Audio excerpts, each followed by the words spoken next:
सीताम्बरं नैष्ठिकवर्णिवेशं पीताम्बरं तं नटवर्यवेशं नवाम्बुदश्यामलसुन्दराङ्गं वन्दे हरिं धर्मसुतं च कृष्णम्।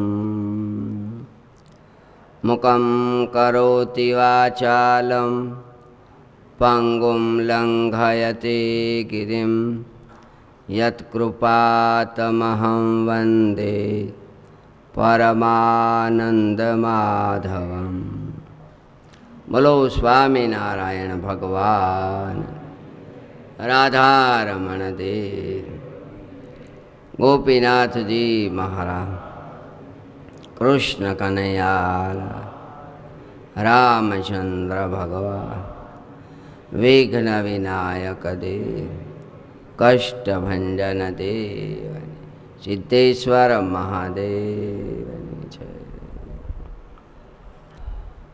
भगवान श्री हरि माता ने एम के हे मां, वैराग्यस्य स्वरूपं ते कथयाम्यथ मानदे, भगवन्तं विना अन्यत्र रागाभावस्तदुच्यते।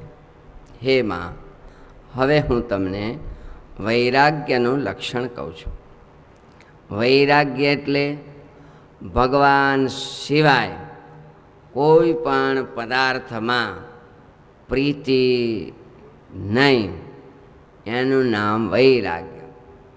પછી એ પદાર્થ શરીર, પત્ની, પુત્ર, ધન, વૈભવ, આલોક પરલોક સંબંધી ક્યાંય પણ નહીં।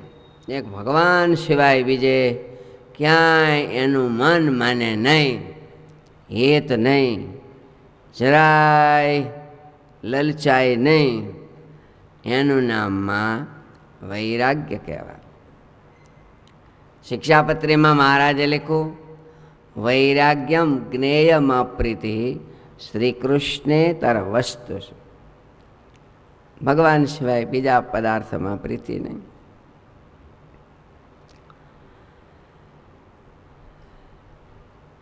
ક્યાંય આસક્તિ નહીં।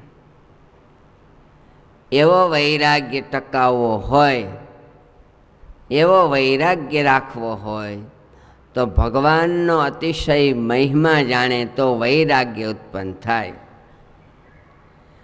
લીધેલો ત્યાગ ત્યારે જ ટકે જ્યારે વૈરાગ્ય હોય। ત્યાગ ન ટકે રે વૈરાગ્ય વિના। અને એવો વૈરાગ્ય, એનો અર્થ એ રાગ વગર રહેવું, આસક્તિ વગર, જે ટાણે જે મળે એનાથી ચલાવી લેતા શીખવું, એ પણ વૈરાગ્યનો પ્રકાર જ છે। ચાલશે, ભાવશે, ફાવશે, ગમશે, કાંઈ વાંધો નહીં, જી હોય બસ, આ એક વૈરાગ્ય એનો પ્રકાર જ કહેવાય।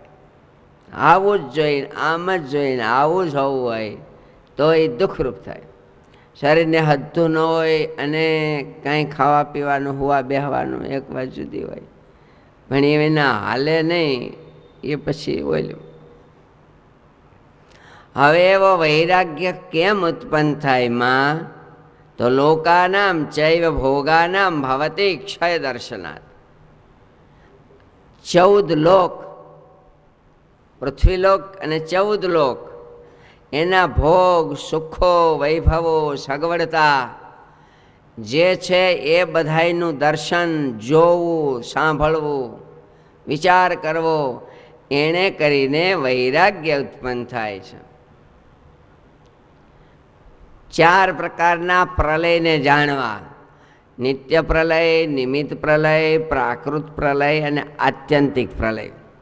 ગુણાતીતાનંદ સ્વામીએ વાતોમાં લખ્યું કે આત્યંતિક પ્રલય ક્યારેય થતો નથી, જ્ઞાન પ્રલય એને જ આત્યંતિક પ્રલય કહેવાય। આત્યંતિક પ્રલય એટલે શું? તો કે એક ભગવાન સિવાય અનંત કોટી બ્રહ્માંડો અને પ્રકૃતિ પુરુષ બધું ભગવાનમાં લીન। તો એવો આત્યંતિક પ્રલય સ્વામી કે લગભગ ક્યારેય થતો નથી. એક બ્રહ્માંડનો નાશ થાય, જે બ્રહ્માંડની આવરદા 100 વર્ષની પૂરી થઈ હોય એનો પ્રલય. નિત્ય પ્રલય એટલે રોજ રોજ ક્ષણ ક્ષણ પ્રત્યે નાશ થતું જોઈએ છીએ. આપણા શરીરમાં પણ રોજ રોજ આ કોષ બદલતા જાય છે અને બધું આ ડૉક્ટરની ભાષામાં જે કહીએ, થોડા વર્ષ પહેલાં જે લોહી હોય એ લોહી ન હોય તો બદલી ગયું હોય. નિમિત્ત પ્રલય એટલે ત્રિલોકીનો નાશ થાય, એને નિમિત્ત પ્રલય કહેવાય. પિતામહ બ્રહ્માજીની સાંજ થાય 12 કલાક, આપણા 4 અબજ અને 32 કરોડ વર્ષ થાય ત્યારે એની 12 કલાક થાય. આપણા 8 અબજ ને 64 કરોડ વર્ષ ત્યારે બ્રહ્માજીનો એક દિવસ કહેતા 24 કલાક. તો હાંજ થાય એટલે આ ત્રિલોકીનો નાશ થાય. એવા બ્રહ્માજીના 100 વર્ષ પૂરો થાય અને એનો દેહ પડી જાય, એને પ્રાકૃત પ્રલય કહેવાય. ક્યાં સુધી કાળ પહોંચે છે તો કેવા બ્રહ્માજીના 100 વર્ષ એટલે આપણા કેટલા વર્ષ થયા ભાઈ? આપણે કાંઈ ગણાય એવા છે ને હું કેટલા બધા વર્ષ થાય તે બ્રહ્માજીના 100 વર્ષ. એવા બ્રહ્માજીના 100 વર્ષ થાય ત્યારે પ્રધાન પુરુષનો એક દિવસ થાય. એવા બ્રહ્માજીના 30 દી 12 મહિના 100 વર્ષ, ત્યાં પ્રધાન પુરુષને 100 વર્ષ થાય. એટલા એવા પ્રધાન પુરુષના 100 વર્ષ થાય તેથી પ્રકૃતિ પુરુષનો એક દિવસ થાય, એવું લખ્યું. હવે એના 100 વર્ષ કેદી થાય ભાઈ? એટલે કીધું આત્યંતિક પ્રલય લગભગ થતો નથી એમ. પણ તો પણ નિષ્કુળાનંદ સ્વામીએ એવું લખ્યું કે પ્રકૃતિ પુરુષ પ્રલયમાં આવે, ભવ બ્રહ્મા ન રહે કોઈ રે. જેમાં કડાયામાં કણ ઉછળે છે, ઊંચા નીચા અગ્નિ જ્વાળે રે. ધાણી ફાટ ફાટ ફાટ ફૂટતી હોય, પરપોટા પાણીના ફાટ ફાટ તડાતડ ફૂટતા હોય, એમ બધું પ્રલય થતું જાય છે. એવો વૈરાગ્ય ઉત્પન્ન થાય. 4 પ્રકારના પ્રલય: સત્શાસ્ત્રોનું વાંચન, સદગુરુનો સહવાસ, આદિ અને અંતનો વિચાર કરવાથી. આદિ અને અંત, મધ્યમાં મોહ છે એમ સ્વામીએ લખ્યું. ઘણી વખત આપણને સારું ખાવાનું બહુ ગમે, શ્રીખંડ, સારું સારું આઈસ્ક્રીમ, પણ આદિનો અંતનો વિચાર કરે તો કંઈ ખાવાની ઈચ્છા ન થાય, મરાઈ જાવ ન ખાવા. હે દૂધ પીડ્યું હોય ને ખાંડ પડી હોય ને બરફ પીડ્યો હોય ખાવાનું મન થાય. ઠીક છે, ખાઈ જરી ટાઢું લાગે પણ પછી એટલી ગોળીઓ ખાવ તો એ હરખું થાય, એના કરતાં જવા દો ને. એટલે વૈરાગ થઈ ગયો. આદિ અને અંતનો વિચાર કરે એટલે વસ્તુમાંથી વૈરાગ્ય થાય. અને આપણામાં કંઈ ગુણ હોય, સત્તા હોય, શક્તિ હોય, સામર્થ્ય હોય, આવડત હોય તો એનું માન આવે. એ માનને ટાળવું હોય તો આપણા કરતાં જે મોટા છે ગુણથી, સત્તાથી, સંપત્તિથી, આવડતથી, એની સામું જોવે એટલે આપણે એની આગળ બહુ નાના દેખાય. આપણી પાસે કરોડો રૂપિયા હોય તો અબજો રૂપિયાવાળા સામું જોવે એટલે એને આગળ આપણે. પણ આપણી પાસે કરોડો રૂપિયા હોય ને 100 રૂપિયાવાળા સામું જોવો તો આપણે બહુ મોટા, એટલે એને સામું નહીં જવાનું. માન ટાળવું હોય ગુણનું, સત્તાનું, સંપત્તિનું તો આપણા કરતાં પણ બીજા મોટા છે એની સામું જોવાનું. સિકંદર જેવા તો કેટલાય જમીનમાં દફનાઈ ગયા છે આ ધરતીમાં. ક્યાં સિકંદરને તમે ગોતો છો? એવા તો કેટલાય આમાં દટાઈ ગયા છે. અને યમપુરીના દુઃખો જોવાથી વૈરાગ્ય થાય છે. જેવા જેવા જીવ કર્મ કરે છે એવા એવા એને પાપ ભોગવવા પડે છે. જેમ આ લોકમાં કોઈ ચોરી કરે, હિંસા કરે તો એને રાજ સૈનિકો કહેતા પોલીસો જ રાજા પાસે લઈ જાય, જજ સાહેબ પાસે લઈ જાય, જેલમાં લઈ જાય. એમાં બ્રહ્માંડનું વ્યવસ્થિત તંત્ર ચલાવવા માટે પણ ધર્મરાજા એમની પણ નગરી છે. આપણે બધા માનીએ છીએ દક્ષિણ દિશામાં એ આવ્યું છે. આ લોક પૃથ્વીથી નીચેના ભાગમાં છે અને પાણીથી ઉપરના ભાગમાં એ નગરી છે. જોઈ નથી, આપણે બહુ જોવી નથી, પણ એવું લખ્યું છે. ક્યાં આવી એ ભાગવતજીમાં એવું લખ્યું એનું સ્થાન. એટલે ટેલિસ્કોપ કે શું કહેવાય, એનાથી કાંઈ દેખાય એવી નથી. અધેર અધેર તારાઓ હતી દેખાય છે ને, ઓલા કાંઈક સાધનોથી. હવે એવા અનેક દેહના દુઃખો જોવે, અનેક યોનિના. પુરાણી પ્રેમ પ્રકાશ સ્વામી આપણે ઘણા બધા એની ભેળા રહ્યા છીએ. અપાણી સાહેબના, કગતરા સાહેબ, સન્યારાભાઈ, જ્યાં નજર નાખી તો ઘણા બધા ભણેલા વિદ્યાર્થીઓ છે, હરિભક્તો પણ છે બધા. પુરાણી પ્રેમ પ્રકાશ સ્વામી કહેતા, એ બળદને કેટલું દુઃખ જોવો તો ખરા. કેટલું? તો કે વાસડો હોય એને 4 પૈકે રાંધવા બાંધી અને પસાડે બફ દઈને હેઠો, અને પછી 2 જણા એના મોઢા પકડી અને ખીલ્લી અણીવાળી ઓલી લાકડાની લઈ નાકમાં આમ ગોકાવે, અને પછી એમાં ઓલી દોરી એક પરોવે, હે, અને પછી નાથ નાખે, અને પછી નાથે પછી પાછી એક ઊંટિયાને પાડાને હોય, આને બળદને તો આમાં ઓલું કંઈક ન હોય તો એની હાજર હોય, કાં એની ઓલું રાહ હોય. એટલે પછી એને અરે બાંધે અને પછી એને વાડીએ જવું હોય તો આમ ખેંચે, એટલે એને જવું હોય તો ન જવું દે, આમ જવું પડે. એને પછી આમ જવું હોય તો આમ ખેંચે. છોકરાઓ, તમારા નાકમાં જરી કાંઈથી હોય ઘોકાવે અને દોરો બાંધીને આમ આમ તાણે તો કેવું થાય? નાકમાં એક હોલ કરી શું ઓલા હોયથી અને એને દોરો બાંધી અને આમ આમ ખેંચે તો તમને કેવું દુઃખ થાય? અરે સ્વામી, તો બહુ દુઃખ થાય. જુઓ, એવા દેહ નખરા દુઃખના છે. હો, હા, એવા નકરા દેહ દુઃખના છે. બળદના કયો, ગધેડાના કયો. શાસ્ત્રી મહારાજે ગધેડાનો દાખલો દેતો, તકડો કર્યો કે ગિરનારમાં ઉપરથી લાકડા હેઠા ઉતારવા સારું પેલા જે લાકડા કાપતા હોય ને એ લોકો ગધેડા માથે નાખે લાકડાને ભારા, 5 ગધેડાથી આમ પગથિયા ઉતરે. એમાં ઘણા ગધેડા હોય તાજા, પણ દિલ દગડા હોય. આમ તાજા હોય હો, પણ દિલ દગડાઈ કરે, કોઈ રીતે હાલે નહીં. એટલે ઓલો એનો માલિક એ અહીંયા હાથળ પાસે એક લોઢાનો દાંડો ધગાવી અને ડામ દે, એટલે એનું પાઠું પડી જાય, લોઢાનો ડામ દે, અને એની માથે બરાબર કાળી ઊનનું દોરડું બાંધે માથે, જો હરે નહીં એમ. અને ઓલી દોરડું પછી એ ભાઠામાં હાલે ને એટલે આમ ગાય, એટલે એને આંકવો ન પડે, દોડ્યો જ જાય. ઓલો રાંધવું બરાબર ન્યા હોય એટલે દોડે. એટલે સાધુ દામોદર કુંડે નાવા ગયા હોય, નાણ ધરાઈ ગયા હોય, એટલે ગધેડો આમ બિચારો દોડતો હોય છે અને ભાઠામાંથી ઓલું કાથાનું નહીં પણ ઊનનું, કાળી ઊનનું, એટલે એ તો બહુ ગાય.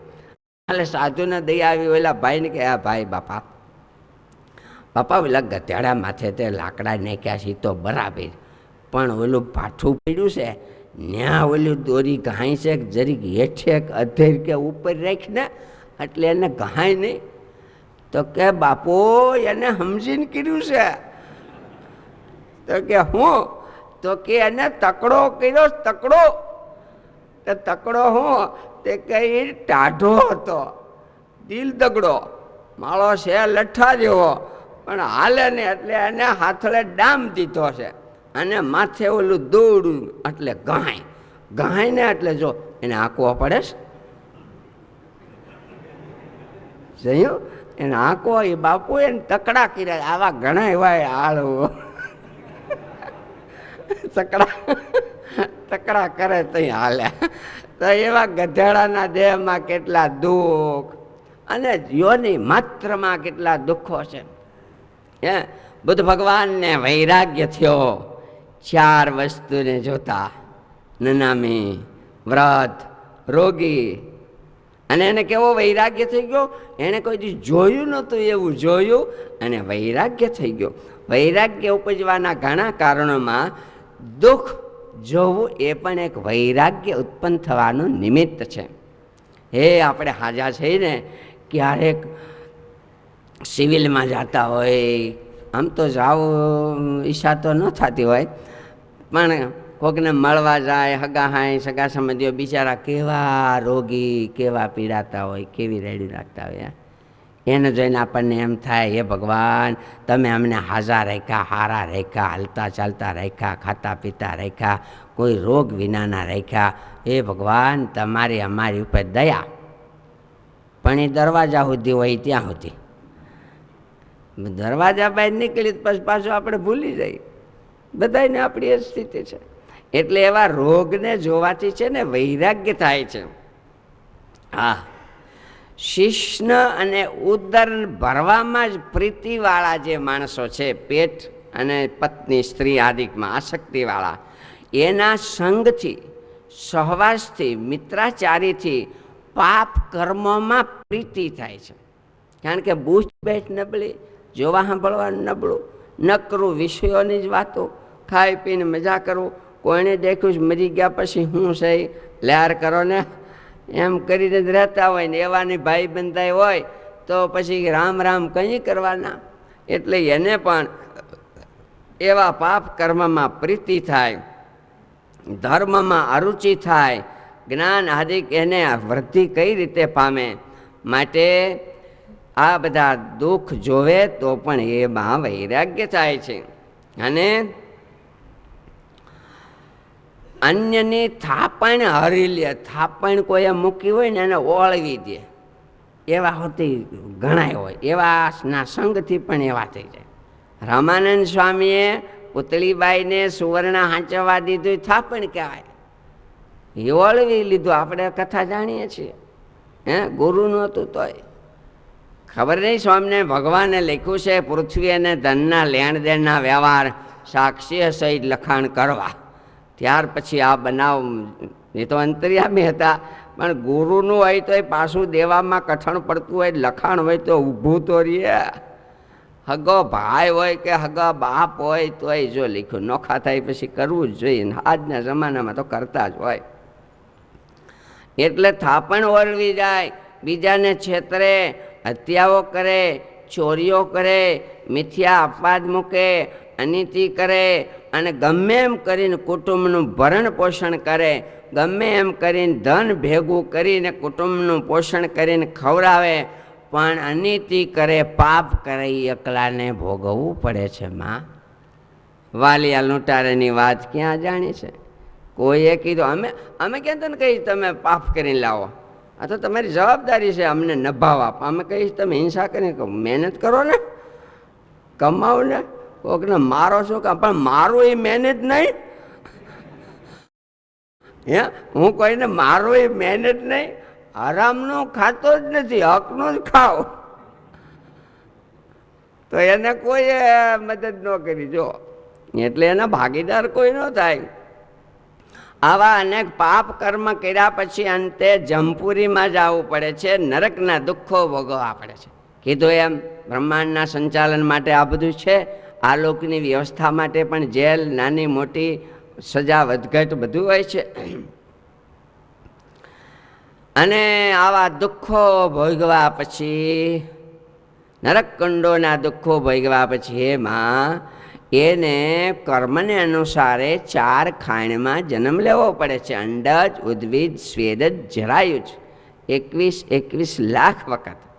અને આવી રીતે ગર્ભવાસ, જન્મની પીડા, વ્યાધિ, વૃદ્ધાવસ્થાની પીડા, મૃત્યુની પીડા એ જીવ ભોગવા કરે છે.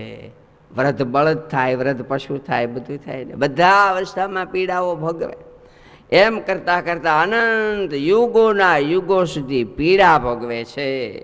ક્યારેક ભગવાન કરુણા કરીને એને મનુષ્યનો દેહ આપે છે કે કબહુ કકારી કરુણા નર દેહી દેતા ઈશુ બીનું હે તું સનેહી. બડે ભાગ મનુષ્યતનું પાવા સુર દુર્લભ સદ ગ્રંથ ગાવા. દેવતાઓએ દુર્લભ એવો મનુષ્યનો દેહ કીધો, ક્યારેક પ્રભુ કરુણા કરીને આપે છે.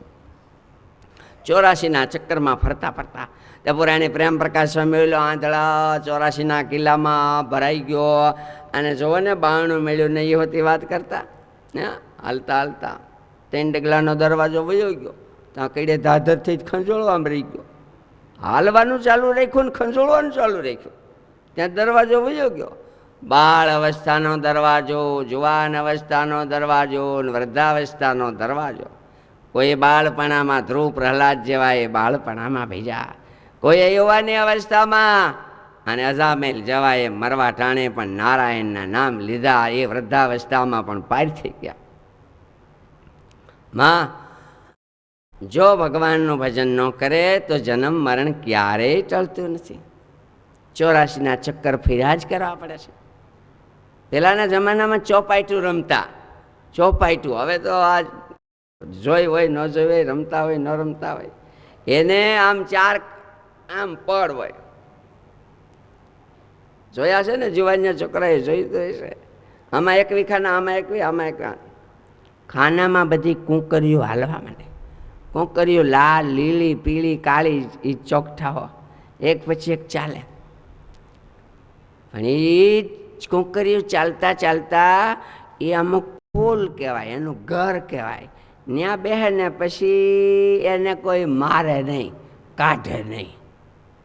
પણ છતાંય ઘરે પુલે બેઠી હોય તો બીજા ન કાઢે, પણ ગાંડી કુકરી થાય કાઢી નાખે. જે કુકરી ગાંડી થાય નિરાયતે ઘરે બેઠા હોય તો બેહવા ન દે. એમ નિરાયતે ભગવાન ભજતા હોય ને તો ભજન કરવાય ન દે. ગુણ ગાતું હોય કોઈ પ્રભુના એનો તાલ બગાડીશ માં. બાપ કહે સુણ બેટા મારા, એ બેટા ગુણ ગાતું હોય કોઈ પ્રભુના એનો તાલ બગાડીશ માં. એ ગાંડી કોકરી થાય ને કાઢી નાખે. રમતા રમતા હાલતા હાલતા વચ્ચે જે ઘર કહેવાય એમાં જે કુકરી પોગી જાય એ જીતી ગઈ કહેવાય. પણ 83મા ખાનામાં હોય ત્યાં સુધી એને બીક લાગ્યા કરે હો કે કોક કાઢી નાખે નહીં. બધાય ખાના પાર કરી જાય અને વચ્ચે આવી જાય એટલે નિર્ભય યદગત્વા ન નિવર્તન્તે તદ્ધામ પરમમ્મમ. જ્યાં ગયા પછી કોઈ દી પાછું પડવું પડતું નથી, એવું મારું ધામ. મારું ધામ છે રે અક્ષર અમૃત જેનું નામ. હે માં, અને મનુષ્ય દેહ આવે ત્યારે જો ભક્તિ કરે તો ભગવાનને સુખે સુખી થાય છે. સત્સંગ કરવાથી, સત્શાસ્ત્રોના વાંચનથી, સાધુ પુરુષને ભગવત ભક્તોના સંગથી એને વૈરાગ્ય થાય છે. નહીતર વૈરાગ્ય ન થાય હો. આ સુખિયા નહીં ન થાય ને દુખિયા નહીં ન થાય. કાંઈ ન હોય તોય ન થાય ને બહુ હોય તોય ન થાય. સત્સંગ કરે, સત્શાસ્ત્ર ભાગવત ગીતા રામાયણ શાસ્ત્રો આદિ વાંચે એને વૈરાગ્ય થાય, નહીતર ન થાય. ભગવાન ભજવાનું નામ જ ન લે. મારા જોતી ઘણી વાર નીકળતા ને કદાચ ડોશીમાં દરબારું કે હા એકવાર સ્વામિનારાયણ સ્વામિનારાયણ બોલો તો કે હા હા એ તો હા. તો કે પણ બોલો સ્વામિનારાયણ બોલો સારું થાય. તો કે હા એ તો બોલ્યું તો સારું જ થાય ને, પણ બોલો તો ખરા સ્વામિનારાયણ. તો કે હા બાપા. એમ કરી સ્વામિનારાયણ ન બોલ્યા ને ઓલો કોઈ દી રામ રામ ન બોલે. છેવટ કીધું આ રામ પાતર બતાવો. તો કે આ શું છે? તો કીધું સકોરું છે. પણ રામ પાતર ન બોલ્યો. રામ પાતર બોલે તો રામ નામ આવી જાય. એ કોઈ દી કર્યું ન હોય એને. હું છે ને કોઈ દી ગામને સોરે સીડ્યો નથી, પગથિયે સીડ્યો નથી. હું એટલે હું નહીં એમ બધી વાતો કરે. હું છે ને કોઈ દી ગામને સોરે પગથિયે સીડ્યો નથી. દેવ મંદિરમાં આપણે જાય જ નહીં. ત્યાં શું જવાનું? અને આપણે ઘરે કાંઈ મૂર્તિ ન હોય ને, કોઈ દી ન ગયા. એમ તો એક દી બજારે નીકળો પગથિયા પાસે, હે તે ઓલા બાજતા બાજતા બે પાડા ને બે બેહું બાજતા બાજતા વાહે ધોડ્યા તો પગથિયા સડી ગયો ઉપલે સુધી. ચોરાના ઉપલા પગથિયા સુધી સડી ગયો. તઈ સડે તોય આમ તો ન સડે. એને વૈરાગ્ય થતો નથી. શાસ્ત્રી મહારાજ ઓલા મધ્યાની વાત કરતા, હે એ પુરાણી ગોપીનાથદાસ સ્વામી એટલે શાસ્ત્રી મહારાજના ગુરુ નયનદાસ સ્વામી મહંત જુનાગઢમાં મધ વેચવા માટે મધ્યો આવ્યો. મહારાજ કાંઈ મધ લેવું છે? મધ તો કે સાચું છે ને? તો કહો સાચું હોય. આપણે ધર્મની જગ્યામાં થોડું ખોટું દેવાનું હોય. સાચું. મધ્ય આવે, માખ્યું હોય આમ લઈને અંદર નાખે તો બુડાડે તો એ બહાર નીકળી જાય. હા, એમાં માખ્યું હોય ને આમ લઈને માથે રડે ને તોય પાછી બહાર નીકળી જાય, ઉડીને વહી જાય. પાંખ્યું ન પલે. જોવો જ ખરા, એ માખી મધ બનાવે છે એટલે મધ એને બુડાડતી નથી. એ માખી આ માખીએ મધ નથી બનાવ્યું, પણ એ માખી ખરી ને, જેણે મને બનાવ્યું એને બુડાડાય નહીં ને. માખીને મધ ન બુડાડે. લાકડાને પાણી પાઈને મોટું કર્યું, એ પાણી લાકડાને ન બુડાડે, કારણ કે મેં એને મોટા કર્યા. માવતરને એમ થાય છોકરાને આપણે મોટા કર્યા. માવતર થોડા કમાવતર થાય. જો એટલે કે બાપુ મધ, તો કે મધ લઈ પણ શું દીધું? તો કે બસ આ ભાવે સાચું છે ને? સાચું મારા સાચું. તો તું કંઈક હામ ખા. આમ ખાય, આમ ખા. એ આ મારું મધ સાચું છે. જો ખોટું હોય તો મારી દેવી, કઈ દેવી? મારી દેવી મારું કાંધ ભાંગે. કાંધ ભાંગે એટલે આને કાંધ કહેવાય, જે સાંભળેલું હોય ના. મારી દેવી મારું કાંધ ભાંગે ખોટું હોય તો. એ બાપુ ઈ નહીં. તો કહેશો ને હામ ખાઓ? હામ ખાઓ, બીજા ખાઓ, ખાયેલ બીજા. મારું મધ સાચું છે. જો ખોટું હોય તો ભગવાન મને બીજો અવતાર તમારો દે. બસ.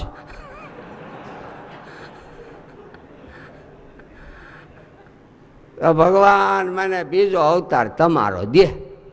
એટલે પુરાણી ગોપીનાથ સ્વામી મીંડા દાંત કાઢવા. એલા મધ્યા, તે અમને હામ ખાવાને ઠેકાણે ગણ્યા?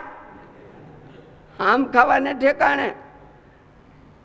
તું જોતો ખરો આ મંદિર માથે હોનાના ઈંડા છે, કળશ બધાય અમારા પગમાં પડે. રોજ લાડવા, દુકાળ જોવો નહીં, અને વૈશાખના વાયરા જોવા નહીં, કેમનો પવન છે એ કાંઈ જોવાનું નહીં ને ખાવાનું સારું. તને હું આમાં દખ? એ તમે તમને સુખિયા માનો, પણ તમારા જેવા દુખિયા કોણ? લે, તે હું અમે દુખિયા કહે છે? એ દુખિયા જ ને ભાઈ, તમે દુખિયા. પણ કહેતો ખરો, જોવો બાપુ, હે તમારે કાંઈ છે? તમારે કાંઈ છે નહીં. તમારે હગા નહીં, હાય નહીં, કાંઈ નહીં, પત્ની નહીં, પુત્રો. એ તમારી વાહ, એ તમે મરી જાઓ તો તમારી વાહે રોનારા કોઈ? તમારે કાંઈ છે? તમારા કરતા અમે હારા. પુરાણી સ્વામી કે મધ્યા જેવો ગરીબ વ્યક્તિ પણ જો એને સત્સંગ ન હોય, ભક્તિ ન હોય તો વૈરાગ્ય થતો નથી. વૈરાગ્ય થવો હેલો નથી ભાઈ. હા, તૃણૈર જીર્ણૈર કુટીરમ વૃક પૃથુક કુલમ વ્યાપૃતમ ધાન્ય શૂન્યમ કાળે કાણે કુરૂપા કટુવચન પરાગે હિદેશ્રેહીના કંથા વસ્ત્રમ કદન્નમ ક્ષિતિતલ શયનમ ડિંબિકા ખંડિતૈકા તિષ્ઠત્યેષા વિભૂતિસ્તદપી ન ગૃહિણો કેહવાસમ ત્યજંતી. શાસ્ત્રી મહારાજ આ શ્લોક બોલતા પ્રસાદીનો આપણે એને ઝૂંપડું કેવો? તો કે હુકાઈ ગયેલું ને હળી ગયેલા ઘાસનું, પાંદડાનું, ખાખાનું, પ્લાસ્ટિકનું હળી ગયેલા કોથળાનું એવું તૃણેય જૂર્ણેય કુટીરમ. છોકરાઓ તો કે છોકરાઓ એને ઝાઝા, પણ કેવા નારડા જેવા ભૂખાળવા. નાર હોય ને બહુ ભૂખાળવા હોય, ખાય ત્યાં તો પચી જાય. બસ આખો દી ખા ખા કર્યા કરે, ઘરમાં કાંઈ હોય ને હું માં ખાવાનું છે. ઘરમાં છતાં દાણા ધૂણી કાંઈ નહીં, સાંજે હું ખાવું એ ચિંતા હોય. પત્ની તો કે કાળી કાણી કુરૂપા કટુવચન પરા અને સ્નેહ વગરની, ધણી હારી એત નહીં, એત તો જ્યાં ત્યાં હોય. ગોદડું ક્યાં કલરનું છે એ ખબર ન પડે એટલા તો હાંધા હોય, થીંગડા એટલા મર્યા હોય, એલિવેશન એટલા ડિઝાઇનનું કર્યું હોય. હવે ગોદડું ક્યાં કલરનું ખબર ન પડે એટલે એવા ગોદડા. અને વરસાદ પડે એટલે પાણી એમાં ભરાઈ જાય, એમાં હાવણીના આવડાવડા ઠૂઠકા એ મગરમચ્છ ને મૈસલાની જેમ તરતા હોય, કારણ કે પાણી ભરાઈ ગયું હોય. ખાટલાના પાયા તૂટી ગયા હોય, પાંગેત બાંધવા બીજી પાંગેત લઈ શકે એવી સ્થિતિ ન હોય. આવું બધું હોવા છતાંય જેને સત્સંગ નથી, જેને ભગવદ્ ભક્તો સાથે પ્રેમ નથી, એને કોઈ રીતે વૈરાગ્ય થતો નથી.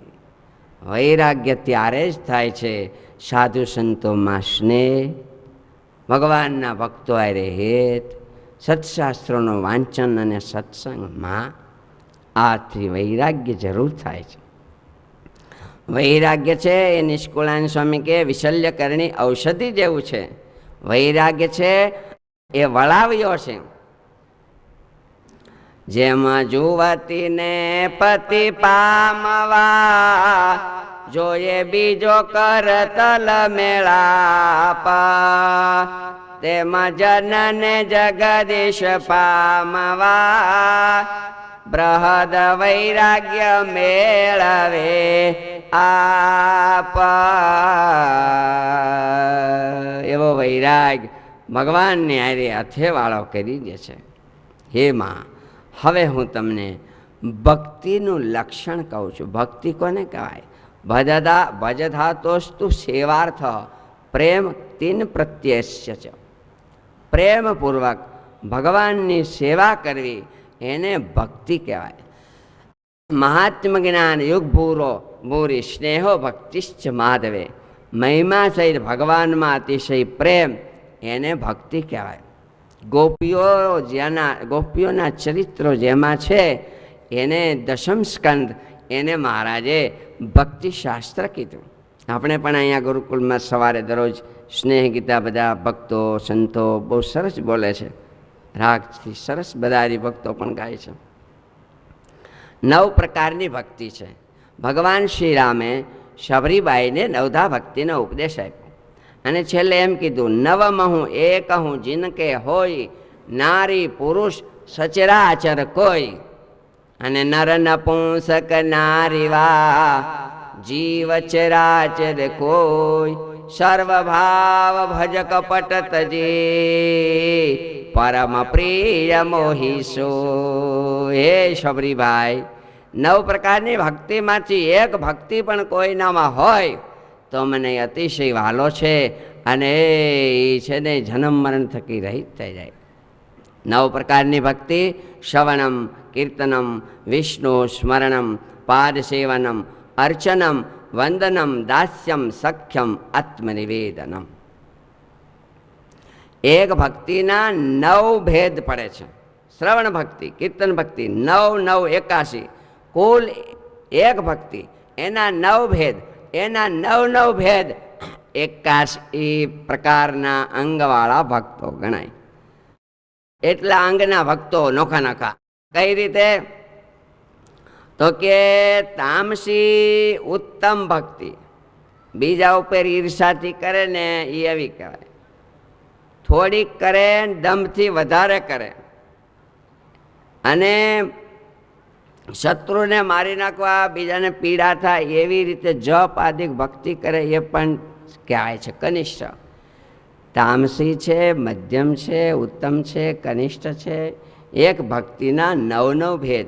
રાજસી ભક્તિ ઉત્તમ કઈ તો કે મોટા ઐશ્વર્ય સુખને પામવા માટે કરે.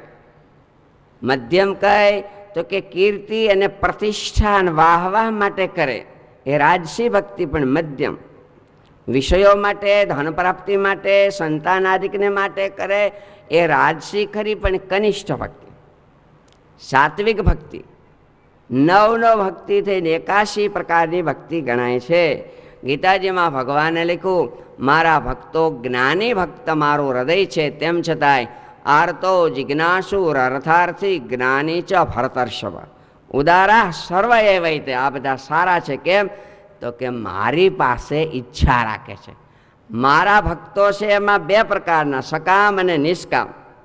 હોય મારા ભગત, મારો જ આશ્રિત, પણ સકામ ભક્ત એને કાંઈ જોઈતું હોય, આ લોકનું કીધું એમ ઈચ્છા જે કાંઈ એ મારી પાસે જ માગે, બીજા પાસે નહીં. છોકરું માવતર પાસે માગે, પાડોશી પાસે નહીં. એમ મારી પાસે જ જે કાંઈ માગે છે ને એ સકામ ભક્ત છે, પણ મારો છે, કાંઈ વાંધો નહીં, મારી પાસે માગે છે ને છે.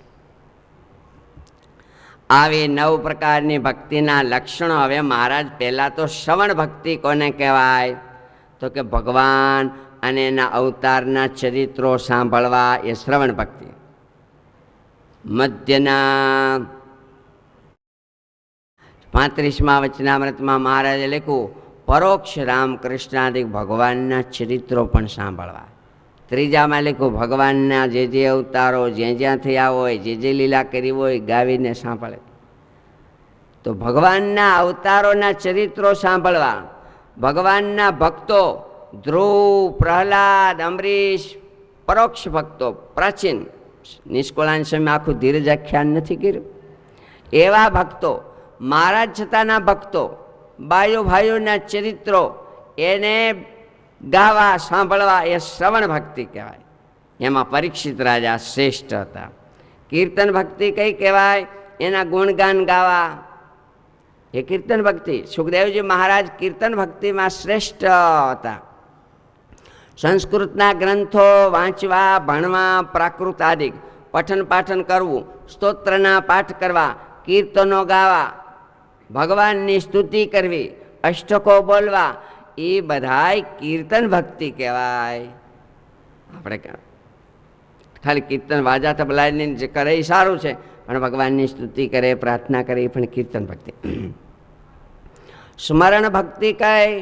ભગવાનના નખથી શિખા સુધી સાંગોપાંગ મૂર્તિનું ચિંતન કરવું, ધ્યાન ધરવું, અંતર્વૃત્તિ કરવી અને અંતરદ્રષ્ટિ કરવી, એક એક અંગનું ચિંતન કરવું, સ્મરણ કરવું, એ સ્મરણ ભક્તિ. ભગવાનનું નામ જપ કરવો, એ સ્મરણ ભક્તિ. ભગવાનના ધામ, ગોલોક, વૈકુંઠ, અક્ષરધામ આદિક ધામના સુખો, એ ચૈતન્ય મૂર્તિ, ચૈતન્ય મુક્તોને સંભાળવા, પાર્ષદોને સંભાળવા, આ લોકમાં વૃંદાવન, ચપૈયા, અયોધ્યા, રામેશ્વરમ આદિક તીર્થો જે છે એને સંભાળવા, સ્મરણ કરવું, એ બધી જ સ્મરણ ભક્તિ કહેવાય. પાદ સેવન ભક્તિ કઈ કહેવાય? ભગવાનના પગ દાબવા. પાદ સેવન ભક્તિ બે પ્રકારની. ભગવાન જ્યારે પૃથ્વી પર પ્રત્યક્ષ હોય ત્યારે ચરણ સેવા કરવી, પગ દાબવા. એ બધાને ક્યાંથી મેળ ખાય હોય તો એ ભાઈ તો કે એ મનમાં સંકલ્પો કરવા. આપણે માનસી પૂજા કરીએ ત્યારે છેલ્લે સંકલ્પ કરતા ને, ભગવાન ડોલિયા ઉપર પડ્યા છે, હું ધીમે ધીમે ભગવાનના ચરણ સેવા કરું છું, પગ દાબું છું. અને પગ દાબતા ક્યારેક મહારાજને પૂછું છું, મહારાજ એમ તો લાગતું નથી ને? ના એમ તો સારું દાબો એમ મને કંઈક મહારાજ કહે છે. પછી મહારાજને પગ દાબતા મહારાજના હાથ પાસે આમ દાબો, મહારાજ મારી માથે આમ હાથ મૂકી દે, સારું હવે સૂઈ જાઓ. એવી રીતે વિચાર કરવા, એ પાદ સેવન ભક્તિ. આપણે મહારાજને ક્યાં દાબવા જઈએ? શાસ્ત્રી મહારાજ, પુરાણી સ્વામી, મોટા સંતોના ચરણ સેવા કરતા હોય, ભગવાનની પ્રતિમા હોય ને, અષ્ટ પ્રકારની ચિત્ર કે જે હોય, એના ચરણને સેવાને આમ કરવા, એ પાદ સેવન ભક્તિ કહેવાય. જે ચરણથી ગંગાજી પ્રગટ થયા, જે ચરણથી અહલ્યા દેવીનો ઉદ્ધાર થયો, ગુહરાજ તરી ગયા, બલિ મહારાજે મસ્તકને ઉપર લીધા, ગોપુજોએ મસ્તક ઉપર જે ચરણ ધર્યા, જે ચરણને સંતોએ છાતીમાં લીધા, જે ચરણને ચરણ કાળી નાગના મસ્તક ઉપર પડ્યા, આવા ભગવાનના ચરણારવિંદ એનો મહિમા વિચારતો જવાનો અને સ્મરણ કરવાનું, એને પાદ સેવનમ ભક્તિ કહેવાય. હવે અર્ચન ભક્તિ એટલે પૂજન. પૂજન બે પ્રકારનું, બાહ્ય અને માનસી. માનસી પૂજન કરીએ આપણે, માનસી પૂજા 5 વખત કરીએ છીએ, ખબર છે. બાહ્ય પૂજન પૈસા, સગવડતા, શરીર, સમય, ચંદન, પુષ્પ વગેરે વગેરે, એ બધું. અને વંદન ભક્તિ એટલે સાષ્ટાંગ પ્રણામ કરવા, એને વંદન ભક્તિ કહેવાય. પુરુષો સાષ્ટાંગ પ્રણામ કરે 8 અંગે સહિત. આપણે બધા ભગવાનને દંડવત કરીએ ને, એમાં 8 અંગ અડે. ક્યાં? તો કે પદભ્યામ, કરાભ્યામ, જાનુભ્યામ, ઉર્ષા, શીર્ષા, દૃશા, વચસા, મનસા, ચેતી પ્રણામો અષ્ટાંગ એ રીત. 8 પ્રકારે સ્પર્શ થાય ભગવાનને. બહેનો બેસીને પગે લાગે છે, મસ્તક નમાવીને, એને પંચાંગ પ્રણામ કહેવાય છે. આ દંડવતનો ખૂબ જ શાસ્ત્રોમાં મહિમા છે. એકોપી કૃષ્ણસ્ય કૃત પ્રણામો. દંડવત ગોરાજા અને ભરતજી જ્યારે ચિત્રકૂટમાં જતા ત્યારે એ સ્થળોએ દંડવત કર્યા, અને જहाँ જहाँ રામ ચરણ ચલી જાય, જ્યાં જ્યાં રામના ચરણો પડતા હતા તે સ્થળમાં બધાએ દંડવત કરતા હતા. જય જય કહી જાનકી જીવન રામા, એમ કરી બધા દંડવત કરતા હતા. દાસ ભક્તિ કઈ કહેવાય? તો કે માન મૂકીને ગુલામની જેમ સેવા કરે, કામ તો ન બોલાય પણ સેવા કરે ગુલામની જેમ, એને દાસ ભક્તિ કહેવાય. વાળવું, રસોઈ બનાવી, જળ ભરવા, ફૂલ લઈ આવવા, તુલસી લઈ આવવા, ભક્તો માટે પણ ઉપયોગ થાય એવી મદદરૂપ થવું, આ બધી જ સેવા દાસ ભક્તિ કહેવાય. સીતાજી પટરાણી હતા, છતાં બધી જ સેવા શ્રી રામ માટે જાય તે કરતા. અંબરીશ રાજા હતા, પણ પ્રભુની સેવા આ પ્રકારની પોતે કરતા હતા. સખ્ય ભક્તિ એટલે અર્જુન, સખા ભક્તિ. અર્જુન ભગવાનના મિત્ર એવી સખા ભક્તિ હોય ને, એને પ્રભુનો કોઈ દી અભાવ ન આવે, ચરિત્રમાં શંકા ન આવે ક્યારેય.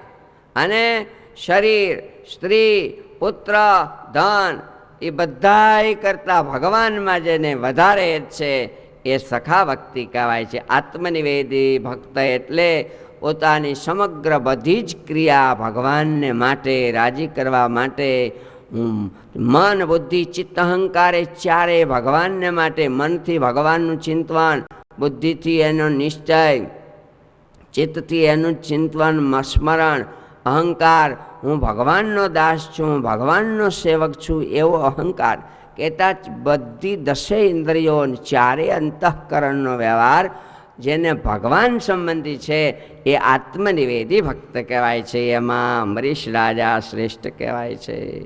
આવા સકામ અને નિષ્કામ ભક્તો છે. નિષ્કામ ભક્તો કાંઈ પણ માગતા નથી. એમાં જુઓ, આવી રીતે ધર્મ, જ્ઞાન, વૈરાગ્ય અને ભક્તિ છે. મેં તમને ઉપદેશ આપ્યો, વાત કરી. માને જ્ઞાન થયું, માએ કીધું, હે ઘનશ્યામ, અત્યારે મને આપની કૃપાથી જ્ઞાન થાય છે કે તમે ભગવાન છો. એમાં મારી ભક્તિ જેનામાં છે, એક અપિચેત સુદૂરાચારો ભજતે મામ અનન્ય ભાગ સાધુ રેવ સમંતવ્ય સમ્યક વ્યવસ્થિત હોય છે. ગમે એવો દુરાચારી પાપી હોય, પણ જો મારી ભક્તિ કરે તો એને હું સાધુ જ માનું છું, મારા હૃદય સમાન માનું છું. કેમ? તો કે હવે એ દુરાચાર નહીં કરે. અંજવાળું થઈ ગયું એટલે અંધારું નહીં આવે. માતા ભગવાનના મુખ કમળ સામું જોતા જોતા શરીર છોડ્યું છે, અંતે દિવ્ય ગતિને માતા પામ્યા છે. માં ગુજરી ગયા એટલે બધા ભાઈઓ ખૂબ રેડા છે. હેંગનો અગ્નિ સંસ્કાર આદિ કર્યો છે, સૂતક વગેરે પળાણા છે. હવે ત્રણેય ભાઈઓ રહ્યા.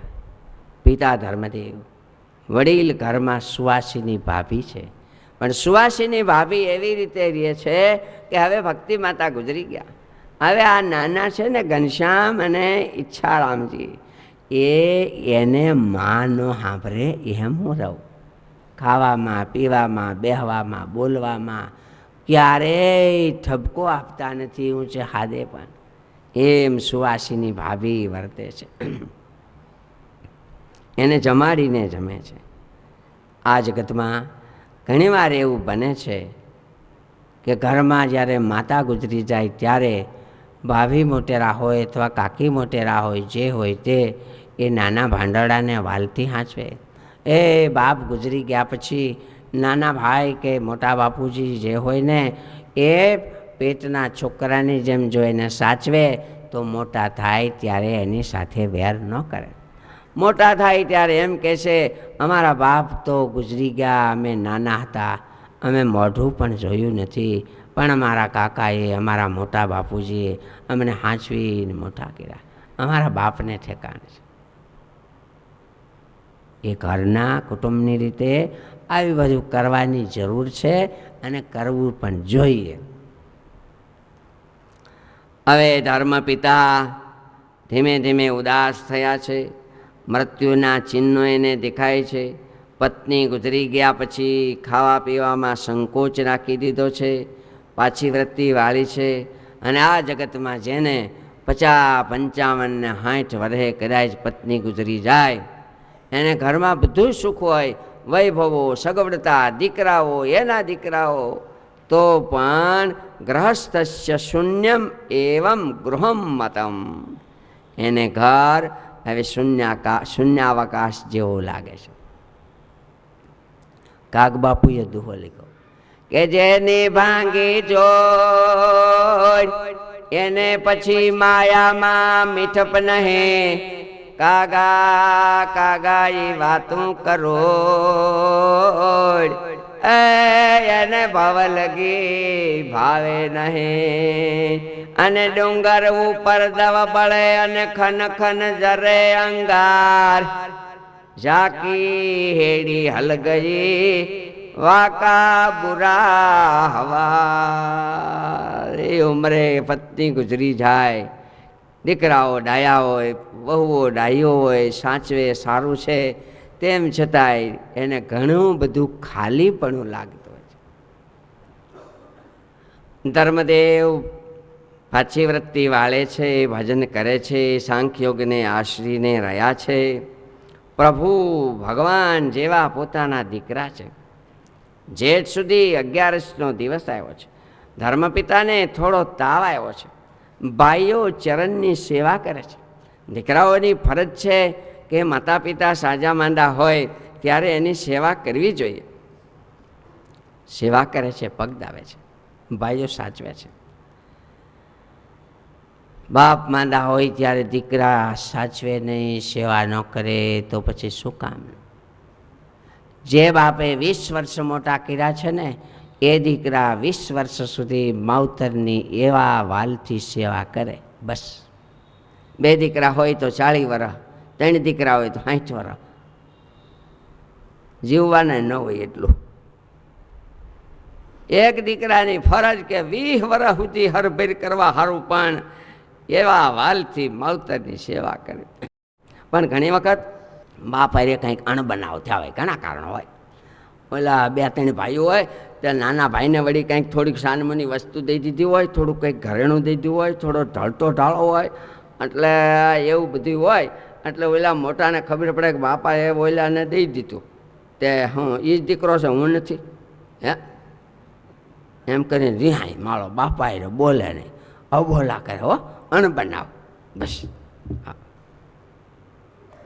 એમ કરતાં કરતાં બાપા કંઈક માંદા પડ્યા હોય, પછી તાવ આવ્યો હોય, ગામ આખું ખબર કાઢવા જાય પણ આ ન જાય. પછી કોઈ કહેલા તારા બાપા પણ માંદા છે, 5 જાતિથી આ જાતો ખરો ગયો નથી, તે એવું હોય જવું જોઈએ ને. એટલે ઓલો જાય બાપા પાસે, ખાટલા બાપા હોતા હોય, તાવ આવ્યો હોય, ધાણી ફૂટ તાવ હોય. ધાણી ફૂટ એટલે સમજો એટલો બધો તાવ હોય કે માથે જાહેરના દાણા મૂકે ને તો જાહેરના દાણા ફૂટીને ધાણી થઈ જાય. એમ એને ધાણી ફૂટ તાવ કહેવાય, એટલે બહુ તાવ હોય. એટલે બાપાને તાવ બહુ હોય. ઓલો છોકરો પાસે જાય, ખાટલાથી લગભગ 1.5 છેટો ઉભો છે, વાહ હાથ રાખે, અને હાથ રાખીને પછી બાપા સમજે જઈને પૂછે કેમ છે. હાથ આંબો સાહેબ ની જાઓ, કેમ છે, સારું છે, હે સારું છે, શું તાવ આવે છે? તાવ નથી આવતો તો શું આવે છે? પણ હાથ વાળો આમ એ બાપા માંદા હાજા હોય તો એને એમ હોય કે મારો દીકરો મારી પાસે આવે, મને વાલથી હાથ ફેરવાય, માથે છાતીએ પગે, અને આમ જરીક વાલ કરીને હાથ ફેરવાય, એમ બાપાને લાગણી હોય. અનાજથી પેટ ભરાય અને હેતથી તો હૈયું ભરાય. એ દીકરાઓની ફરજ હાજા માંદા માવતર હોય ત્યારે સેવા કરવી. વિધુર બાપ હોય, હર વખત કહું છું, વિધુર બાપ હોય ને એવા દીકરાઓએ બાપની ખૂબ સેવા, કારણ કે એને કેમ મોટા કર્યા છે ભાઈ, કેમ મોટા કર્યા. માં જે મરવાને ટાણે ખાટલે હતા, છેલ્લા શ્વાસ લેતા હતા ને, માં 7-8 વર્ષની છોકરી 5-7 વર્ષના ભાઈની સામું જોઈને માનો જીવ જાતો નહોતો. અને એ ટાણે ધણી પડખે ઊભો હોય, જીવ ડચકા લે પણ જીવ જાય નહીં. અને એ ટાણે ધણી એને એમ કહેશે, પછી કાઠિયાણી હોય, ગરાણી હોય, પટલાણી હોય, જે હોય તે, કે તારો જીવ કંઈક અટકે છે, હવે તું ગઈત કર. ક્યાંય મારો જીવ અટકતો નથી. આ ફૂલ જેવા છોકરાને જોઈને એમ થાય છે કે એ છોકરાઓ દુઃખી તો નહીં થાય ને, એ દુઃખી નહીં થાય ને. ધણી સમજી જાય અને ધણી પોતાની પત્નીને વેણ દે, તારા જીવને ગત કર, હું બીજું ઘર નહીં કરું, બસ હું બીજું ઘર નહીં કરું, અને એને હાંસવીને મોટા કરીશ, છેલ્લા શ્વાસ એના લેવાય. એવા બાપે છોકરાઓને મોટા કર્યા હોય હાંસવી.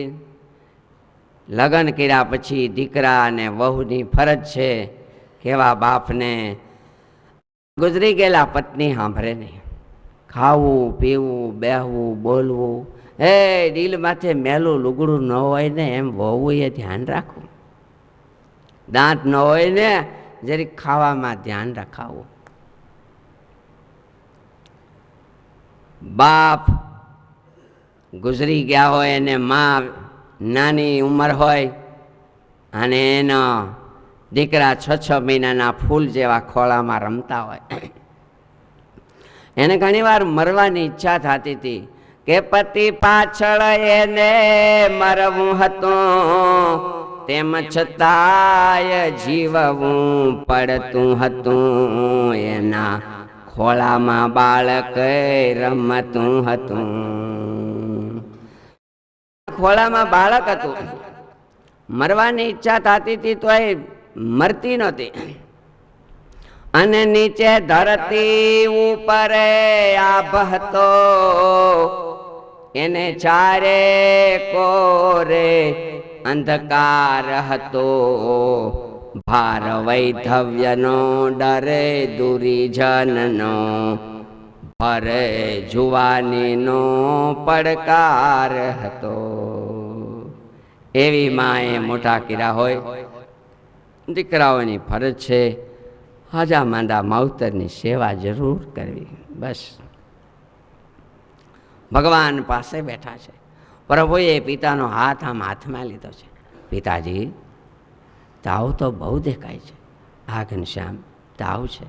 પણ પ્રભુએ પિતાનો હાથ આમ હાથમાં લીધો અને પિતાએ પ્રભુની પ્રાર્થના કરી કે મારી નાડ તમારે હાથ હરે સંભાળજો રે મારી. હે ભગવાન, મારી નાડી તમારા હાથમાં.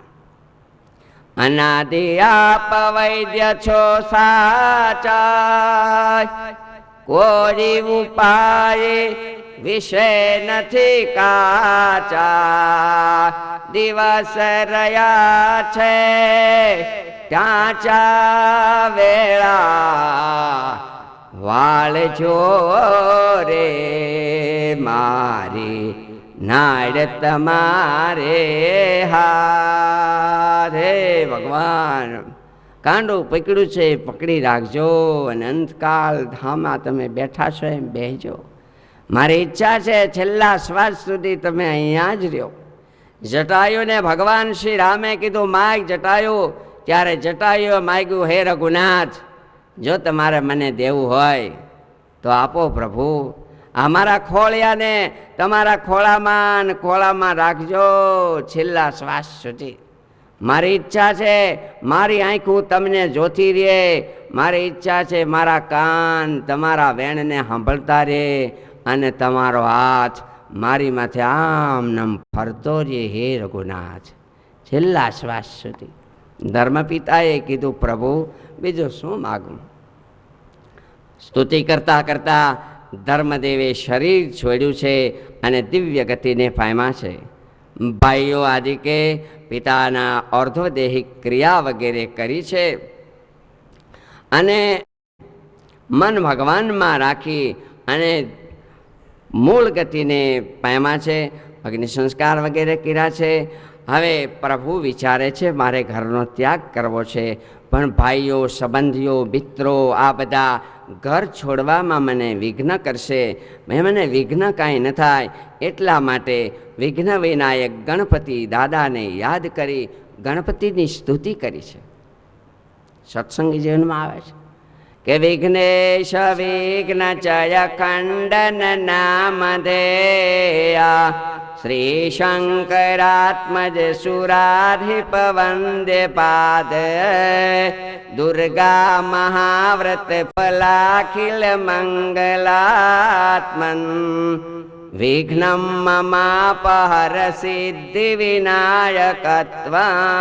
હે વિઘ્નોને હરનારા ભગવાન શંકરના પુત્ર, હે પ્રભુ મહાવ્રત એવા કરનારા પાર્વતી દેવી એમના પુત્ર રૂપે પ્રગટ થયેલા મારા વિઘનને દૂર કરો. મારી એવી ઈચ્છા છે કે મારે ઘર છોડવું છે, પણ સગા સંબંધીનો બહુ સ્નેહ છે, વાલ છે, મને પાછો વાળે, મને જવા ન દે, તો મારે ઘર છોડવું છે, તેમાં કાંઈ વિઘન ન આવી દયા કરજો.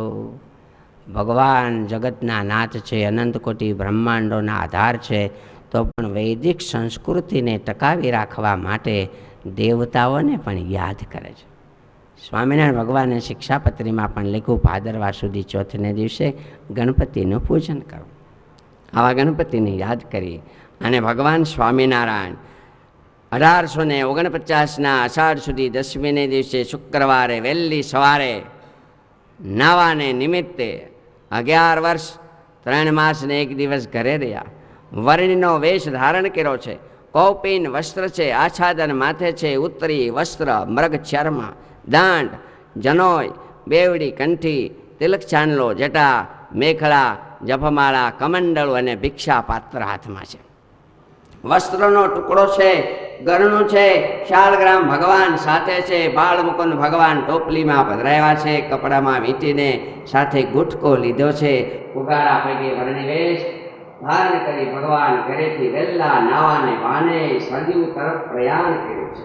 સવારે ઉઠી સરજુમાં એ નાવાના બાના બતાવ્યા ફરી નાવ્યા, ઘનશ્યામ વનમાં સીધાવ્યા. અક્ષર અક્ષર પર પુરુષોત્તમાય અવને ઉપર આવ્યા સંગ લાવ્યા, ધામ ધામ ના મુક્ત બોલાવ્યા. આવા ભગવાને વર્ણિનો વેશ ધારણ કર્યો. માથે મંજુલ ચીકણા ચળકતા પૂરા ભલા કેશ છે, તેજસ્વી સુવિશાળ ભાલ વિલસે, નેત્રો બહુ બેશ છે, પાણી ગાળ અને વસ્ત્ર કૌપિન તથા બીજું બહિર્વાસ છે, અને કુવેથી જળ કાઢવા સૂતરની દોરી હરી ભાસ છે. એટલી વસ્તુ લઈ અને સરયુને કાંઠે આવ્યા. અસુરે આવી અને ઘનશ્યામને એકલા દેખી પાસે આવીને ડરાવવા માંડ્યો. અય હું છે અત્યારમાં? ભાઈ કાંઈ નથી. હું આવ્યો? ભાઈ હું નાવા આવ્યો. હે નાવા? એમ બેગ વાર આમ કરીને પાણી ગયો. નાવા? હે ઉપર ઓલા ધર્મદેવનો છે ને? હે તો કે ભાઈ તે શું છે? નાવા આવ્યો. ઉપર નાવા નાવા ઉપર એમ કરીને પાસે જઈને બે પાવડા આમ ચાલી અને ભગવાનને ઉપાડી અને સીધા શરીરમાં ફેંકી દીધા. તણાતા તણાતા 12 ગાંવ છેટે ગયા છે. બધી વસ્તુ લુપ્ત થઈ છે, પણ 2 વાના બચી જાય એવું ભગવાને કર્યું છે. એક પુસ્તક અને એક પૂજા. બીજી વસ્તુ લગભગ વહી ગઈ, પણ પૂજાને જાળવી રાખી અને પુસ્તકને જાળવી રાખ્યું. બધી વસ્તુ જીવનમાં કદાચ વહી જાય. ભણવા જાઓ, હોસ્ટેલમાં, દેશ પરદેશ જાઓ, પૈસા વહી જાય, ઘણું થાય, પણ પૂજા ન વહી જાય. ધ્યાન રાખજો, પૂજા કાયમ રાખજો. સત્સંગ માટે ગ્રંથ, ધાર્મિક પુસ્તક જ્યાં જાઓ ત્યાં કાયમ રાખજો સાથે. 2 વસ્તુ બચી ગઈ. સામે કાંઠે ભગવાન તરતા તરતા નીકળ્યા છે. જીવનમાં સુખી થવું હોય તો મહારાજે આ 2 વસ્તુ સાથે રાખી છે એમ ભગવાન ઉપદેશ આપે છે. આજના કથા પ્રસંગમાં એટલા બધા યુવાનો આવ્યા છો. તમારા જીવનમાં પણ કાયમ પૂજારી એવો સંકલ્પ કરજો. 1 માળા, 2 માળા, 5 માળા પૂજા રાખજો. 7-8 વર્ષના હતા ને તેથી ઘણાએ લીધી હતી. શિયાળો આવ્યો ને ટાઈટમાં ઠૂઠરાઈ ગઈ, પછી પાછી આવી જ નહીં. હો ઘણાઈને આવી જ નહીં, જુવાન થઈ ગયા તોય. હે પૂજા મૂકી દીધી હોય તો પાછી પૂજા લેજો. વાંચન ન કરતા હો તો દરરોજ એકાદું સ્વામીની વાતોનું પાનું વાંચજો, વચનામૃતનો વાંચજો. જનમંગલનું પાઠ આવડતો હોય તો 1-2 પાઠ કરજો. કરે છે ઘણા હરિભક્તો, ઘણું બધું કરે છે, પણ જે ન કરતા હોય, આ અધિક માસમાં તમે ઘણા બધા યુવાનો દૂર દૂરથી આટલા બધા આખો હોલ ભરાઈ જાય એટલા સાંભળવા એવા છો. તમે આખો દી કામ કરતા હો, નોકરી ધંધા કરતા હો, થાક્યા પાક્યા હો, દિવસે હુવાતું ન હોય, ઘણું ઘણું હોય, તો પણ તમે જાગરણ કરી અને અહીંયા બેઠા છો. તમે યાદી આટલી ચોક્કસ રાખજો વાલા ભાઈઓ. તમારા જીવનમાં કીધું એમ કંઈ વ્યસનો હોય તો છોડજો ચોક્કસ. પૂજા રાખજો, માળા કરજો. આજના વર્ણિના વેશને યાદ કરી તમારા જીવનમાં એટલું રહે એવી આશા રાખીએ. બોલો સહજાનંદ સ્વામી મહારાજની જય.